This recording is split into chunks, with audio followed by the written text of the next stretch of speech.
retrouve pour une nouvelle semaine, et oui, bien sûr, une nouvelle vidéo aussi, et oui, de la météorologie expliquée par moi, en tout cas par Antoine. Et oui, alors j'espère que vous allez tous bien, et bien sûr, cette semaine, je vais vous parler des modèles météorologiques, bien sûr. En tout cas, que vaut, bien sûr, la prévision météo en France. Et oui, puisque c'est un sujet extrêmement, on va dire, sensible, on va dire ça comme ça, puisque la prévision météorologique, eh ben, on a beaucoup de choses à dire dans cette vidéo. Alors du coup, ça sera toujours un format de 20 minutes. Et bien sûr, je vous mets la playlist là pour que vous puissiez regarder les anciennes émissions, bien sûr, de la météorologie expliquée par moi, ou en tout cas par Antoine, comme dit par le titre. En tout cas, on va commencer par expliquer, bien sûr, en buvant, bien sûr, mon petit chocolat chaud. Et oui, puisque je tourne cette vidéo, bien sûr, vers 16 heures. Hein, il est 16h30, presque 17 heures maintenant. Du coup, bah voilà, on fait cocooning, comme je dis toujours. Hein. On se met un peu, on se repose et on parlera. Du coup, on parle ensemble de la météorologie. Alors, pour commencer, les modèles météorologiques. Alors, on va commencer par le commencement. Tout simplement, c'est qu'est-ce qui fait que, en fait, comment marche en fait la prévision en France. En fait, sont les modèles qui prévoient la météorologie en France. Alors, en France, on a deux choses. On est sous la tutelle du GFS, bien sûr, puisque la GFS, souvent, il peut prévoir carrément dans tout le monde entier. Donc GFS, c'est quoi? C'est le Geopotential Forecast System. En gros, c'est le système américain des prévisions météorologiques. On a le grand, on va dire, arpège, qui est un modèle météorologique des français, bien sûr, de Météo France. On a aussi également Icône, qui est un modèle européen. Et on a en fait, je crois que c'est tout. En tout cas, c'est ceux, on va dire, les trois principaux modèles qui prévoient la météorologie, en tout cas en France. Alors, il y a deux types de modèles météorologiques. Il y a les modèles météorologiques, bien sûr, qui prévoient sur le long terme, du coup, qui perdent de la fiabilité à très court terme, et les modèles météorologiques à court, à moyen terme. Ceux-là sont beaucoup plus précis, mais du coup ne donnent pas de perspective à moyen terme. Donc à moyen terme, ça veut dire au bout d'une semaine, hein, bien sûr. Alors, en France, on a Arpège, qui est un très bon modèle météorologique, bien sûr, et qui nous prévoit, bien sûr, des fois, qui nous fait d'ailleurs des bonnes erreurs, puisque le modèle Arpège est un peu, on peut le dire, est un modèle qui est assez fluctuant. Des fois, il peut être assez proche de la réalité, mais des fois, il s'écarte vachement de la réalité. Et c'est ça ce qu'on peut reprocher, c'est que même le GFS et les modèles américains sont plus, on va dire, sont beaucoup plus précis, voire ils sont beaucoup mieux. Alors, donc déjà d'une, ça. Alors, la prévision météorologique, c'est vrai, n'est pas fait que de modèles météorologiques. Elle est faite aussi de météorologues. Donc, on peut se dire aussi que, en fait, les prévisions météorologiques, sont aussi liées en fait, à l'organisme qui s'occupe de la météorologie, qui est en France, Météo France. Alors, qu'est-ce que j'en pense? Bien sûr, on peut dire de la prévision en France. Alors la prévision en France, franchement, j'en ai parlé avec un des voisins il y a quelques jours. C'est vrai que le voisin me disait, en fait, en France, c'est vrai que on n'a pas forcément de précision et on a du mal à savoir voir la journée après ou 2 jours après, qu'est-ce qu'il va y avoir. Des fois, quand ils disent qu'il y aura des éclaircies, des fois des nuages, on ne sait pas trop. C'est vrai que dans certains pays, par exemple, je prends l'exemple de la Suisse, on a vraiment une situation carrément autrement, puisqu'ils ont certes moins de modèles à long terme, on va dire à moyen terme, parce que long terme, hein, ça veut dire plusieurs mois, mais en réalité, on va dire, quand je parle de ça, c'est vraiment les modèles de plus d'une semaine.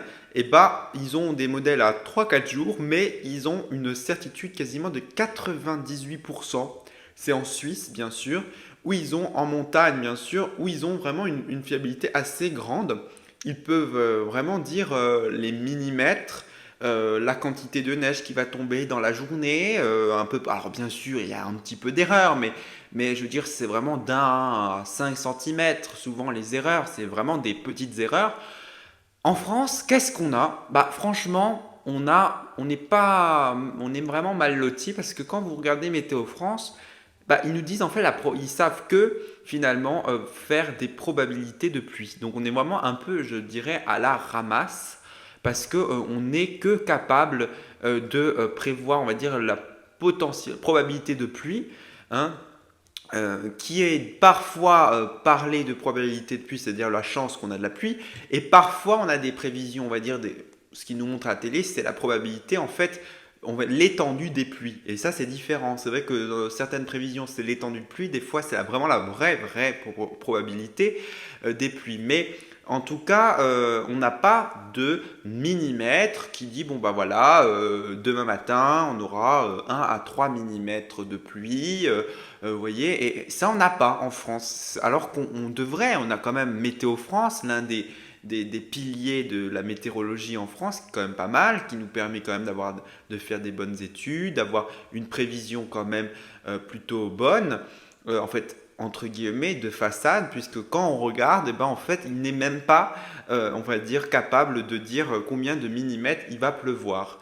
Alors, bien sûr, bon, je dis pas, mais bon, Arpège est tout à fait capable de le dire, mais ce que je comprends pas, c'est pourquoi on ne le transmet pas au grand public. C'est ça que j'ai envie de dire. C'est-à-dire pourquoi on a ce côté, quand vous allez sur Météo France, on ne voit pas cet indice qui devrait être normalement être présent. Alors la pluie c'est quelque chose, mais je vous raconte pas de la neige. Parce que alors là, la neige en Météo France, ils savent pas du tout prévoir, hein. Ouais, faut le dire que Météo France est quand même situé dans une région de Toulouse, hein, donc c'est vraiment le centre météo. Donc Toulouse, c'est vrai que c'est une région où il neige peu, mais c'est vrai que dans le nord-est, dans des régions comme dans le nord, la neige est souvent, c'est pas rare qu'il y a de la neige.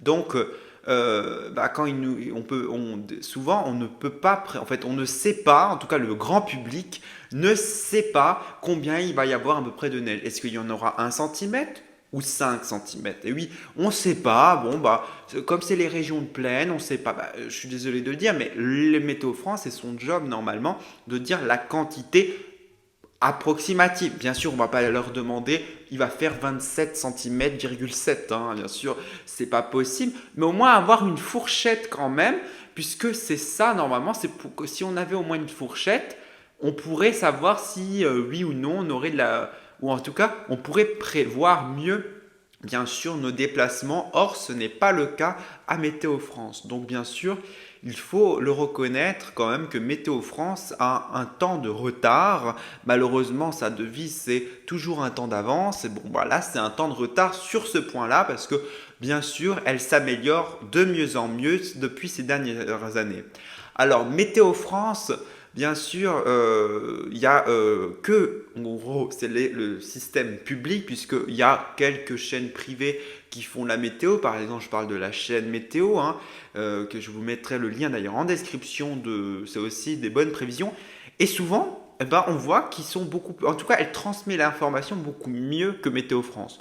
Moi, ce que je pense, c'est peut-être qu'en réalité, Météo France a peut-être plus d'infos que nous, mais c'est la transmission au grand public, je trouve, qui est peut-être à revoir. La preuve, c'est que même les chaînes télévisées ont du mal à faire des cartes météorologiques qui soient, on va dire, plutôt précises, alors que les modèles arpèges, par exemple, comme moi je suis habituellement, eh ben, on le voit, vous voyez, et ça, c'est pas normal. Bon, alors bon, arpège, il n'est pas forcément non plus super super, hein, faut le dire aussi, parce que parfois ils te disent qu'il y a des averses, on ne sait pas trop. En fait, vous voyez, faut le suivre, hein. Mais bon, en tout cas, moi, je suis, et c'est pour ça que les modèles m'ont vraiment fait, en fait, ce modèle-là m'a un peu repoussé. C'est pour ça que je vais souvent sur GFS. Pourquoi? Parce que le GFS, c'est américain peut-être, mais on voit quand même où on va aller, quoi. C'est surtout ça.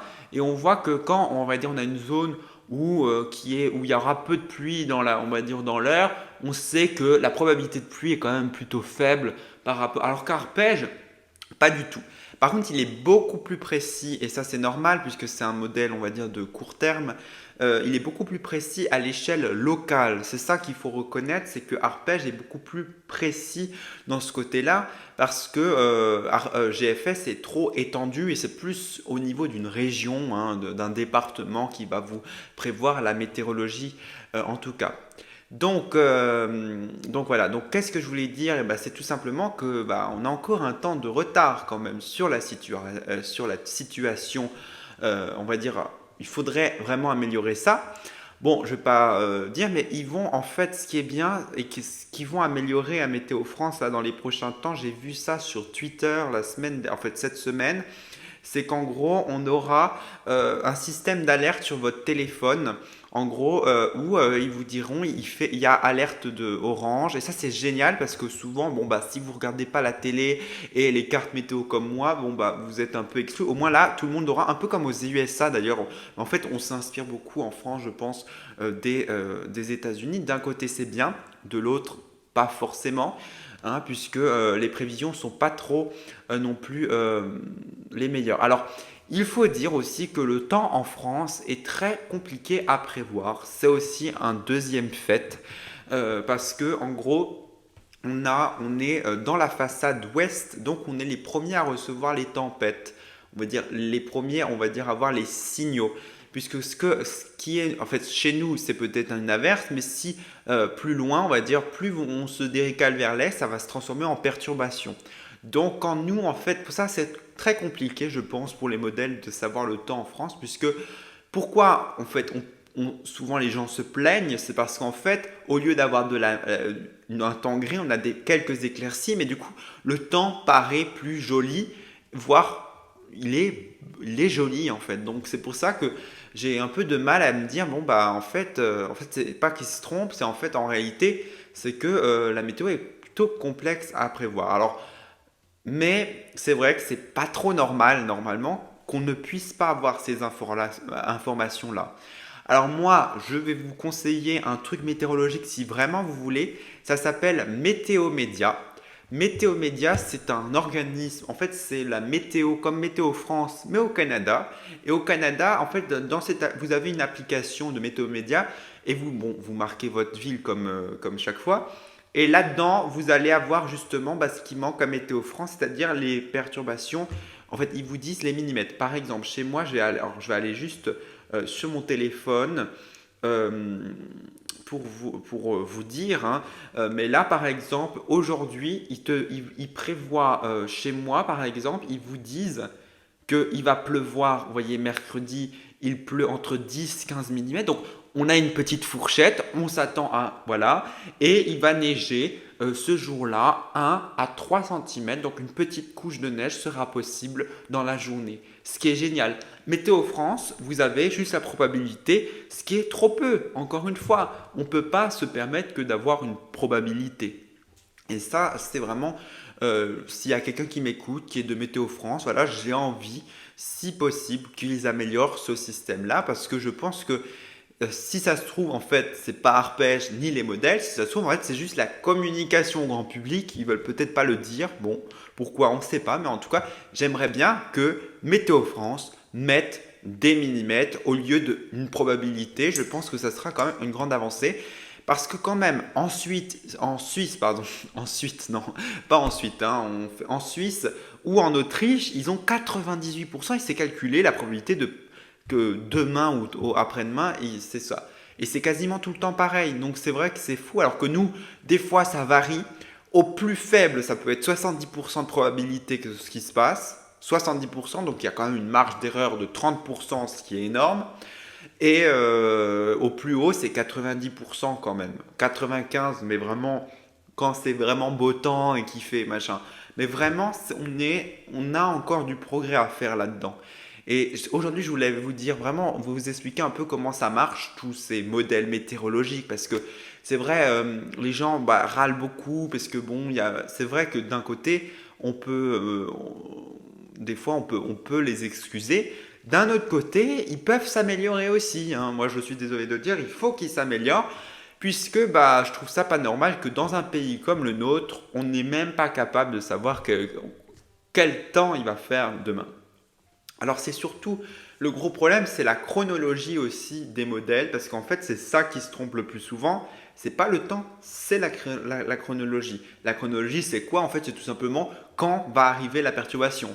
Et ça c'est vrai. Quand elle va arriver, après c'est vrai que le ressenti joue beaucoup, puisque quand une perturbation arrive à 10 heures, eh ben, on a l'impression qu'il va faire moche, alors que quand la perturbation arrive, on va dire, en fait, non, quand elle arrive à 10 heures, on va dire, on n'a pas l'impression qu'il fait moche parce qu'entre 8 heures et 10 heures, il fait plutôt beau, entre guillemets. Et du coup, bah, on n'a pas le même ressenti que si elle arriverait déjà à 6 heures du matin et que dès le réveil, il pleut déjà. Vous voyez, il y a ce côté, le ressenti aussi des gens varie et du coup, on peut dire que ça peut influencer aussi les prévisions. Mais c'est vrai qu'il y a encore beaucoup de choses à faire de ce côté-là. Alors, on va faire une petite parenthèse dans cette émission, puisque je vais vous parler, comme c'est l'émission, on parle de la météorologie, de la pluie qui tombe en ce moment. Alors oui, moi quand je tombe machin, il n'a pas encore plu, mais je pense que la semaine qui arrive, en tout cas, vous êtes déjà vous avez déjà vécu la semaine, et bah, elle a été pluvieuse et c'est une bonne nouvelle. En tout cas, j'espère, mais moi, j'ai une certitude à 100% qu'il va pleuvoir, ça c'est sûr.